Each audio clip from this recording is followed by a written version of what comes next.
fault. I asked you to demonstrate low-calorie cooking on a show dealing with the dangers of overweight, and this is what you bring me? Mary, dear, this is low-calorie cooking. These eclairs are only 740 calories. Anybody else's are 750. But I have a little secret.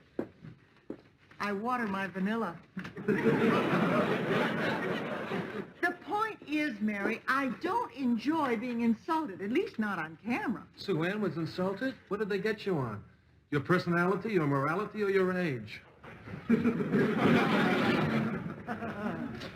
Oh, if you really want an answer, I could write it backwards on your head and you could read it in a mirror when you get home.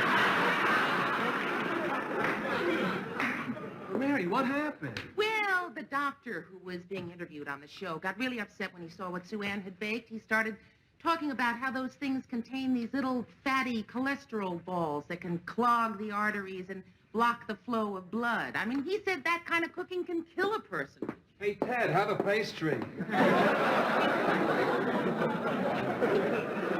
Are you kidding? After what that doctor said, I'm not putting any more fat on my body.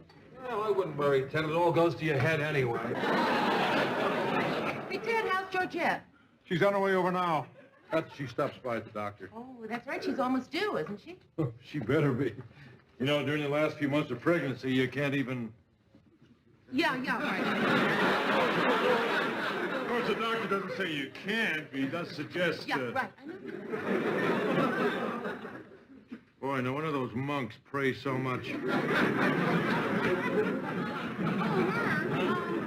Sue Ann suggested that we all get together for dinner and watch the show tomorrow night. Well, that's very nice of her. Not really. She's inviting everyone to my place. Well, I'll check with Marie. Good. Hi, Mary. Hi, Georgette. How are you feeling? Stuffed. I know it's one of life's great experiences to carry another human being inside of you, but I've been doing it for nearly 9 months now, and I wish the little bozo would get off the stick. Hi, honey. Hi, Kitty. Will, what's it going to be? Any guesses? Well, whatever it is, we're prepared. We're attending classes. Sit down, sweetheart. That's right. Ted wants to participate in the whole thing. Oh. Look, I got this for when Georgette goes into labor. It's a stopwatch. It's for counting and timing the contractions. Boy, this is a lot of fun, Murray. You know, you can time anything with this. Try it. Okay. I'm going to see how long it takes before you say something stupid. Is that an insult? 3 seconds. Not bad. Hi, Georgette. How you feeling? Hi, Will. Hey, this looks interesting. Yeah. Somebody watered the vanilla. Mary, Marie's got a committee meeting tomorrow night, and she just can't get away, so I'll be coming by myself. Okay. Come where? Oh, Mary's throwing a party so we can all watch her special. What time do you want us to be there? Well, listen, I'd love to have both of you, but I imagine, you know, with the baby almost due, you probably don't want to make any plans. Oh, that's not true, Mary. It could happen now or it could take 3 weeks. So please let us come. It's either your party or another evening of listening to Ted talk baby talk to my stomach. Well, okay, terrific. So, Mary, I'll see you tomorrow night then. Okay, good. Bye, Teddy Bear. Bye, Georgette. Goodbye, Winnie.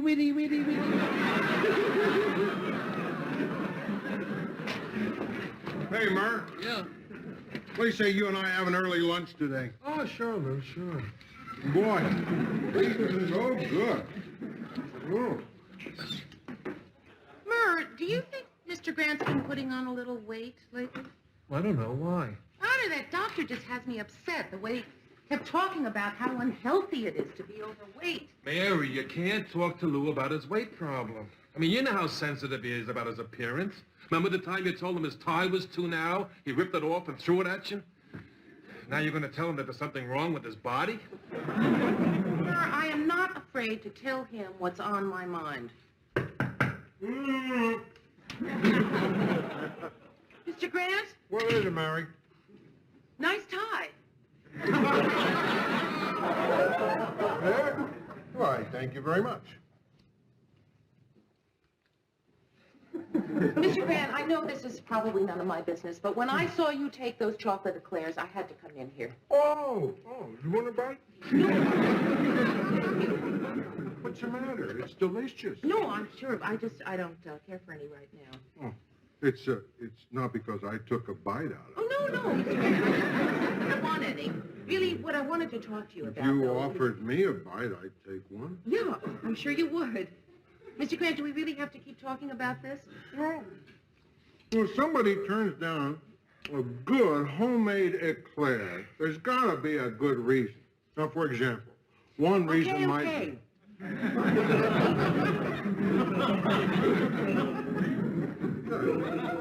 You didn't have to take such a big bite.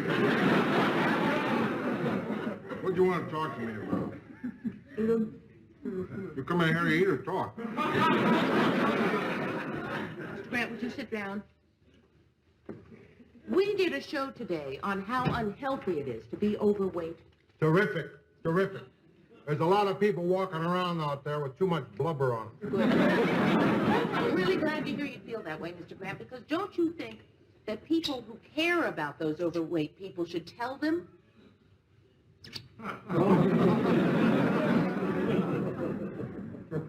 Not necessarily.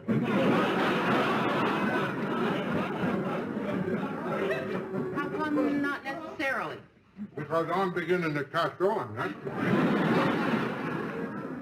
Do you think I'm fat, Mary? Oh, Mr. Grant, see, there you go. You always use a harsh word when I don't want to, when actually I want to, use a... But any word you use would mean fat. Well, I guess you take it that way. Mm-hmm. Mary, I'd rather you didn't tell me that I was fat. Well, I think we've already gone past that, Mr. Grant. I think that I already have sort of said No, that no, you're... no, not yet. Not yet. We can always go back. You can walk out that door. We can both pretend that you just came in here for a bite of my chocolate eclair. We can still remain friends.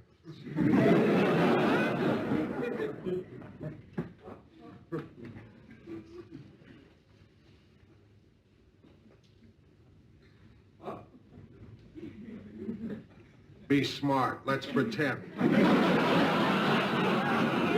can't. You've got to lose some weight. Well, you did it. You called me fat. What do you think? That I don't have any feelings? Huh? You think I don't care about my appearance? Huh? Is that what you think? How would you like it if I insulted you, huh? Huh? I am not I started discussing your you. faults. I'm just trying to help you. Right. But first let me help you with some of your faults. Please sit down, Mary. Don't look so confused. You think you don't have any faults? Mary Chipmunk Cheeks.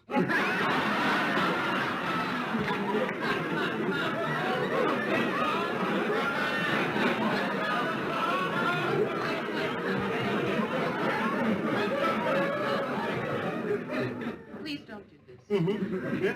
Mary, no faults. Huh? Every little strand in place. Huh? Let's all go on a self-improvement kick. Huh? What do you say? I'll lose some weight, and you lose some teeth. You must have 50 or 60 of them. Are you quite finished, Mr. Grant? Yes.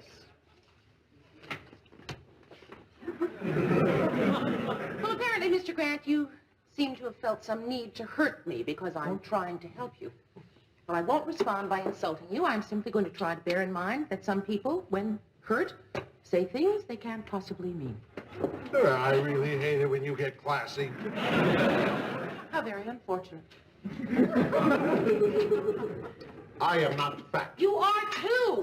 Okay, I'll do what you want.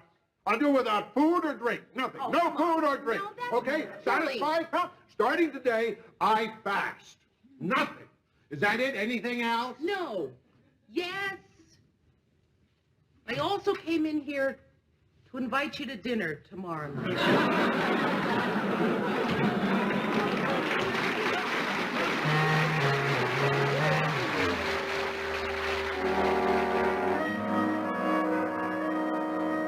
How you doing, Georgette? pretty good, Murray, but I'm getting tired of being kicked in the stomach by a stranger. Indian women are smart. They carry them on their back, you know.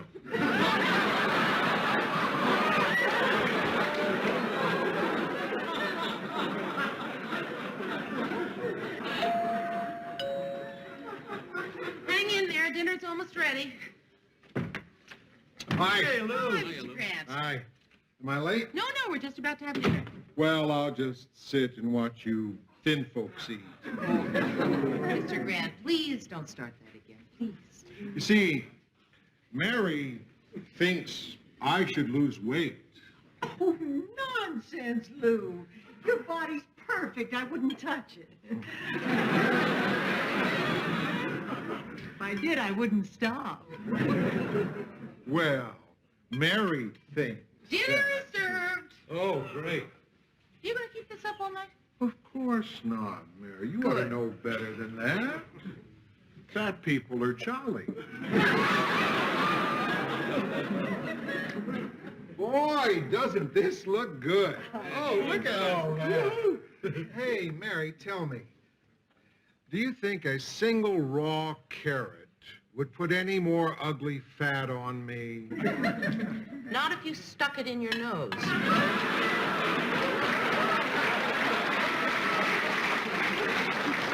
What did you say, Mary? Nothing. I said nothing.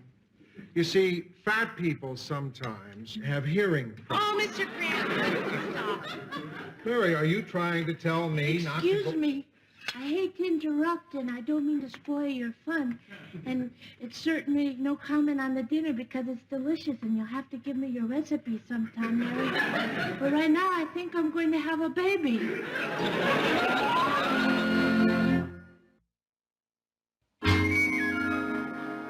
Georgette, I think you sit down. Dinner's going to get... If you mind, Hold it! Hold it! I'll handle this. Everybody, sit down. Sit. Sit.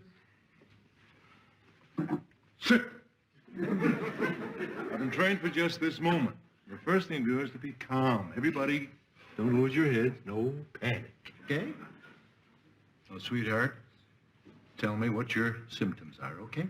Ted, don't you think we should call a doctor? Shouldn't we do something? Mary, I don't want to slap you. Now, we need absolute calm, okay? Keep a hold of yourself, all right? I'm sorry, Ted. All right, Georgette, just tell me what your symptoms are. It's okay now. It stopped. It went away. But for a second, it was like my stomach got very pushed out, and someone had tied a belt around it real tight.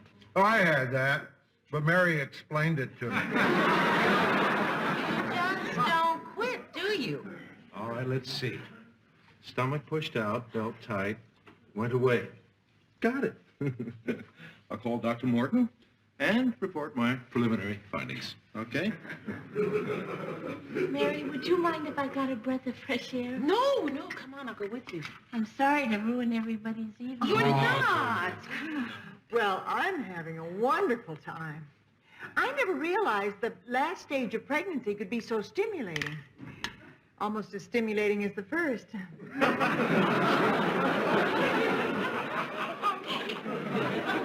You know, I helped deliver a baby once in the war.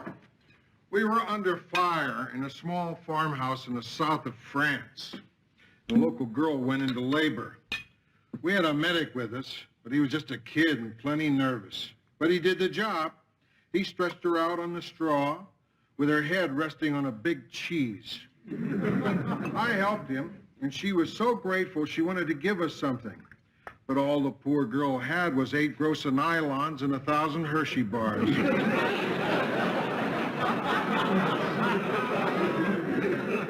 now, I feel much better. Thank you, everybody. Well, if you start feeling sick again, dear, just put your head down between your knees. It's okay. There's no rush. The doctor says this could drag on for days. Apparently, he's been to Mary's parties. They see contractions can start or stop, especially with the first child. But don't you worry. He and I are watching it very closely. When your contractions get down to 10 minutes apart, then it's time to go to the hospital. Well, wouldn't it be better to time the contractions while lying down? Thanks, Mary, but I'm liable to fall asleep. Really, I feel fine. So everybody, let's just ignore me and go on with the meal.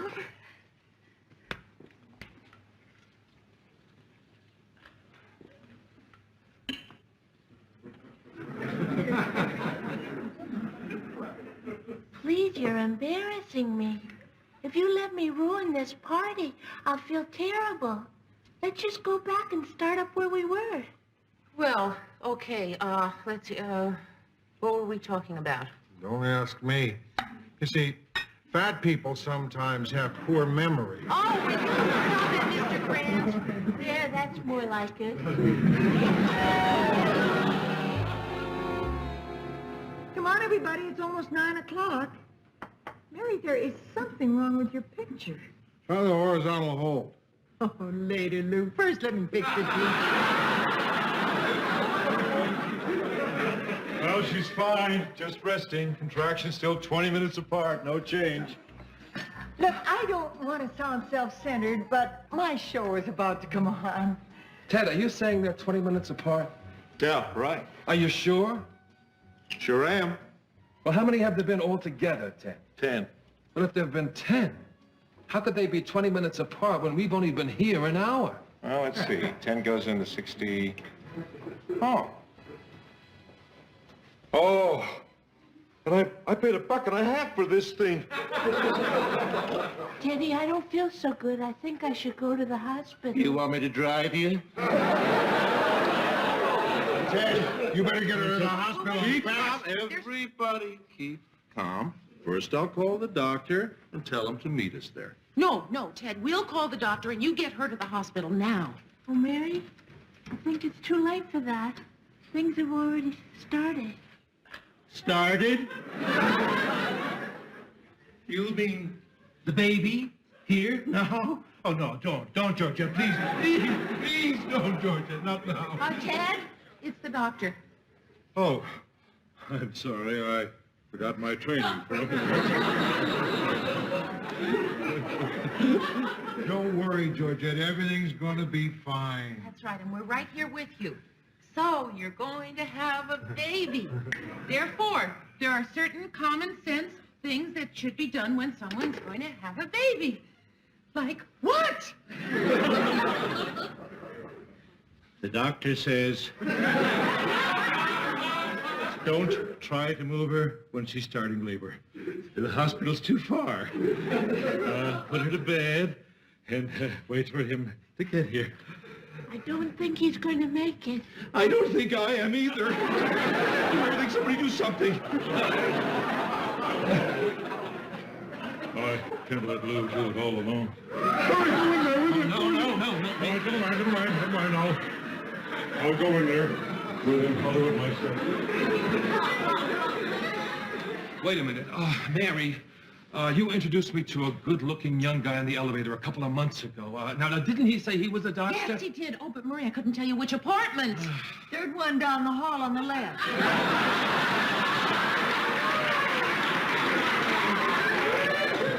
I just happened to notice. The commercial's on. I'll go get him. Murray, shouldn't you go in here? I mean, after all, you've had children. No, Marie had the children. Look, I couldn't even watch when we adopted one. You go in there, Mary. No, Murray, a delivery room is no place for a woman.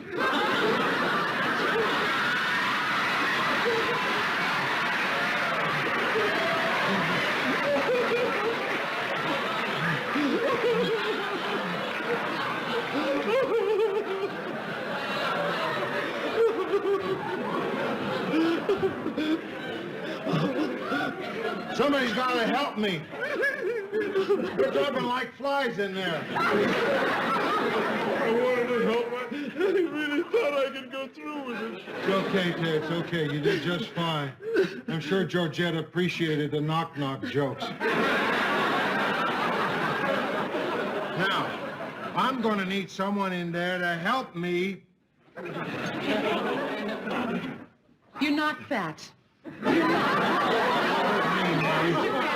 Yes, time is running out. No, Mr. Krantz. Because something like this calls for a woman. Oh, no, it doesn't. Yes, it does. But I don't have any experience. I do. I remember it all from France, but I need a woman in there. Okay, Mr. Grant, I will. I'll try, but I never. Is there anything I can do? Yeah, see if you can find me a great big cheese.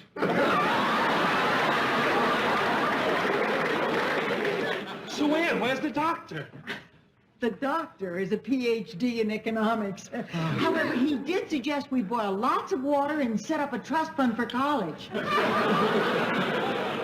is the most frightening moment of my life. Why isn't Georgette here when I need her? Where's the doctor? What's he doing? Well, he's busy tonight, but we're having dinner Friday. She means the real doctor. He's not here yet, man. But it's happening. It's happening. The baby, Georgette. Oh, boy! Oh, that's... I've got to help. I've got to go in there.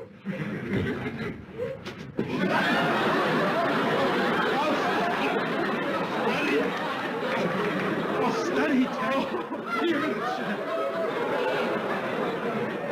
Oh, everything's going.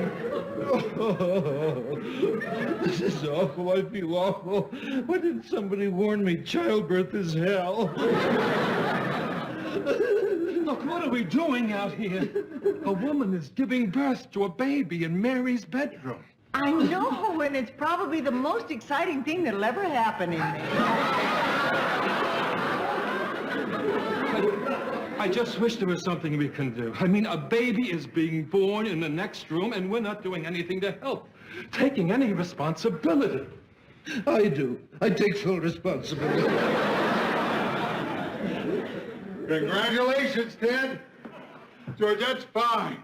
You're the proud daddy of a fine, beautiful, healthy-looking baby. Thank goodness.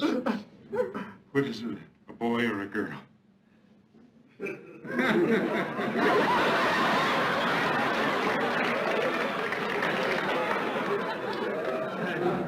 Ted, that's wonderful. Congratulations. Congratulations. For what? For being a coward? For leaving Georgette in her hour of need? She'll probably never want to see my face again. Ted, your wife and daughter would like to see you. Daughter. How do I look? Like a father. Gee.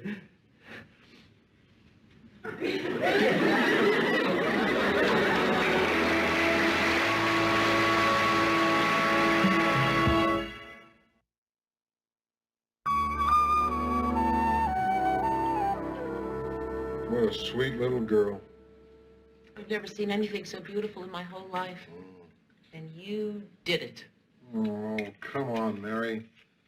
I did nothing that a competent surgeon couldn't have done. I really think you're terrific, Lou Grant. This is a very sweet moment, Mary. Yeah, it is. I can't wait for it to end. How are they, Doctor? They're fine. I want to congratulate you both. You must have done everything right. May I use the phone? Yes, it's right over there. Thank you. Hey, when did Murray and Sue Ann leave? I never said goodbye. Oh, well, I did. You sort of had your hands full. Hey, I'm a daddy. Have a cigarette. We're on the way to the hospital now. Oh, incidentally, Georgette and I have been talking, and we want to name the baby Mary Lou.